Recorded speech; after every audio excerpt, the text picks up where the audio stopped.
के लिए काटे तो उस विदेशी कंपनी के किसी अधिकारी को सरकार ना जेल भेजती है, ना उसकी गिरफ्तारी करती है, ना उसको कोई नोटिस दिया जाता है। और हर साल एक विदेशी कंपनी मात्र सिगरेट का कागज बनाने के लिए 1400 करोड़ पेड़ काट देती है हर साल। आप सोचिए, 1400 करोड़ एक विदेशी कंपनी के सिगरेट के कागज को बनाने के लिए, और सरकार खामोश है। कानून व्यवस्था ऐसी है कि वो सिगरेट कंपनी पेड़ काटे तो कुछ नहीं होता, कोई साधारण नागरिक पेड़ काटे तो मुकदमा चलता है। जबलपुर के हाई कोर्ट में एक मुकदमा चल रहा है। एक मां है जो वनवासी है, वन क्षेत्र में रहती है। उसने एक दिन लकड़ी काटी और लकड़ी काट के चूल्हा जलाया और अपनी रोटी बनाई, तो जंगल के अधिकारियों ने उस मां को पकड़ लिया, उसको जेल हो गई। फिर उच्च अदालत में उसको पेश किया गया, तो उसके मुकदमे की जब सुनवाई हुई तो उस मां को कहा गया कि इंडियन फॉरेस्ट एक्ट और फॉरेस्ट कंजर्वेशन एक्ट, ये दो कानून हैं, इनके अनुसार आपको जेल में भेजा जाएगा क्योंकि आपने लकड़ी काटी है। तो उस मां ने जो कहा अदालत में, उसका जवाब पूरी भारत की व्यवस्था के पास नहीं है। उस मां ने जज से कहा कि जज साहब, मैं पढ़ी लिखी नहीं हूं, मुझे कोई पढ़ाई नहीं आती है, मैं कभी स्कूल नहीं गई हूं। और उसने कहा कि मैं किसी कानून को नहीं जानती हूं, मैं तो अंगूठा टेक हूं। अगर कहीं मुझे अपना नाम लिखने को कहा जाता है मैं तो अंगूठा लगाती हूं, लेकिन मैं आपसे एक सवाल का जवाब चाहती हूं, और उस जवाब को अगर आप मुझे संतुष्टि से दे दें तो मैं जेल जाने को तैयार हूं। उसने सवाल पूछा कि मैंने जंगल से लकड़ी काटी अपना चूल्हा जलाने के लिए और रोटी बनाने के लिए, और इस देश में बहुत सारे लोग लकड़ियां काट रहे हैं अपने घर का सोफा सेट बनाने के लिए, अपने घर की किवाड़ें बनाने के लिए, अपने घर का दरवाजा बनाने के लिए। इस देश में बहुत सारे लोग लकड़ियां काट रहे हैं सिगरेट बनाने के लिए। अगर ये सब लोगों को आप जेल नहीं भेज सकते तो किस आधार पर आप मुझे जेल भेज रहे हैं? मैंने तो लकड़ी काटी है अपने घर का चूल्हा जलाने के लिए और रोटी बनाने के लिए। और उस मां ने इतनी तीखी बात कही अदालत में, उसने कहा जज साहब, अगर चूल्हे में आग जलाने के लिए मैं लकड़ी ना जलाऊं तो क्या मेरे दोनों हाथ जलाऊं? इस व्यवस्था के पास उसका कोई उत्तर नहीं। क्यों उत्तर नहीं है? क्योंकि व्यवस्था अंग्रेजों के जमाने की है, कानून अंग्रेजों के जमाने का है। Indian forest act, forest conservation act, जिसमें साधारण आदमी जंगल से लकड़ी लाए तो वो अपराधी है, और विशेष लोग जंगल के जंगल साफ कर दें, कंपनियों के लोग, अधिकारी, तो उनको कोई सजा नहीं है। ऐसा अत्याचार इस देश में अंग्रेजों के जमाने से शुरू हुआ, आज तक चला आ रहा है। इसी तरह के कई कानून हैं इस देश में।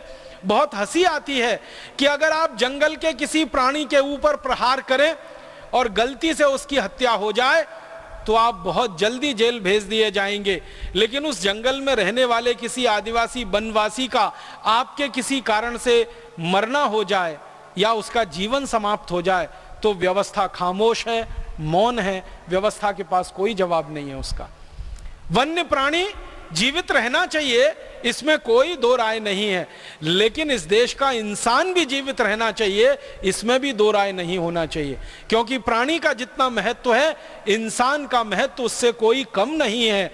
इंसान और प्राणी दोनों भगवान के बनाए हुए जीव हैं, दोनों को जिंदा रखना और उनकी व्यवस्था करना सरकार का कर्तव्य है, लेकिन सरकार उसको नहीं निभा पा रही है क्योंकि कानून ऐसा है।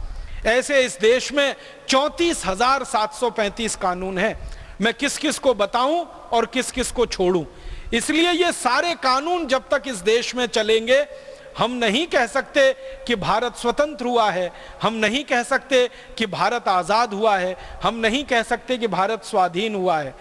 अंग्रेज भाग गए, लेकिन अंग्रेजियत बची हुई है, कानूनों के रूप में वो बची हुई है। तो भारत स्वाभिमान के सभी कार्यकर्ताओं को ये बात अपने मन में गहराई से उतारने की है कि भारत की आजादी, भारत की स्वतंत्रता, भारत की स्वाधीनता तब तक पूरी नहीं हो सकती जब तक अंग्रेजों के बनाए हुए 34,735 कानून इस देश में चल रहे हैं, तब तक ये स्वाधीनता पूरी नहीं हो सकती। और एक दो कानून का उदाहरण देता हूं। यहां माताएं बहनें बहुत बड़ी संख्या में आई हैं, इनको ध्यान में रखकर एक बात कहना चाहता हूं।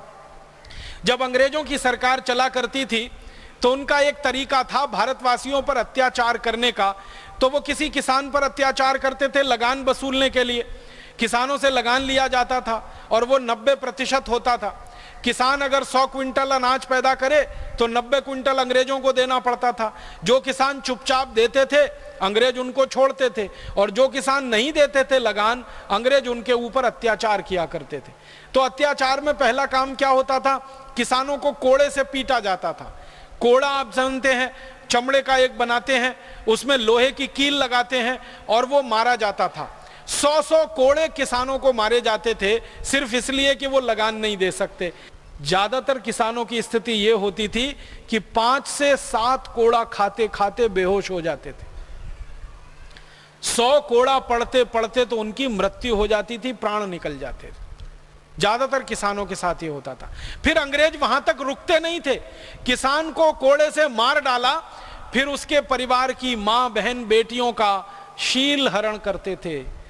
मां बहन बेटियों के कपड़े उतारे जाते थे, पूरे गांव में उनको नंगा घुमाया जाता था। फिर अंग्रेज अधिकारी सबके सामने उनका शील भंग करते थे, बलात्कार करते थे, और सारे अंग्रेज अधिकारी इसमें शामिल रहते थे।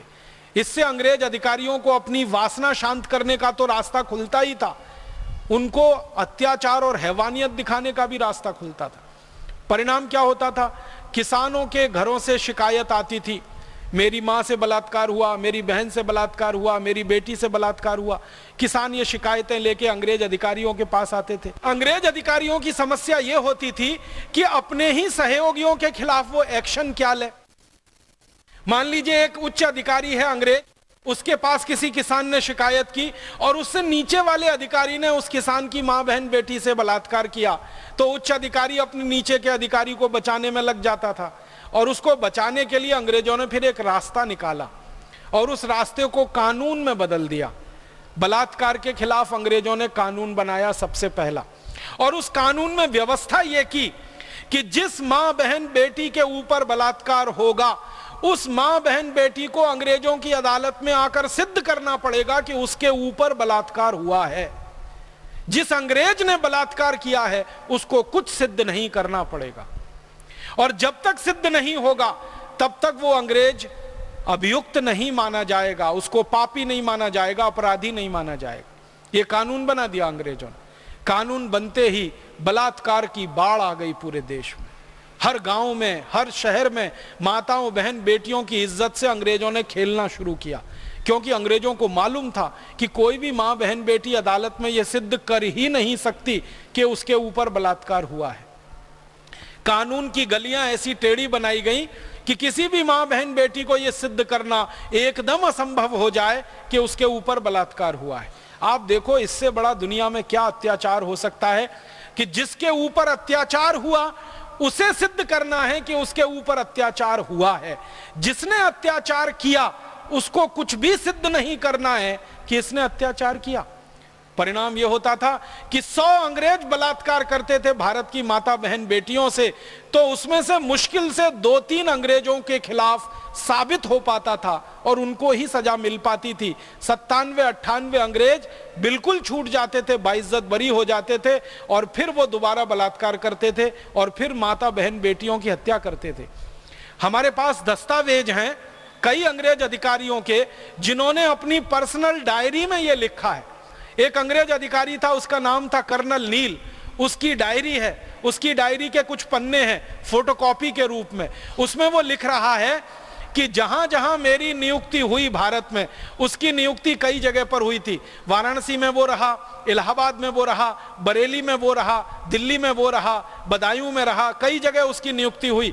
तो कर्नल नील अपनी डायरी में लिख रहा है कि जहां जहां मेरी नियुक्ति हुई, कोई दिन ऐसा बाकी नहीं गया जब मैंने किसी भारतीय मां बहन बेटी का शील हरण नहीं किया। ये नील की डायरी के अपने लिखे हुए शब्द हैं।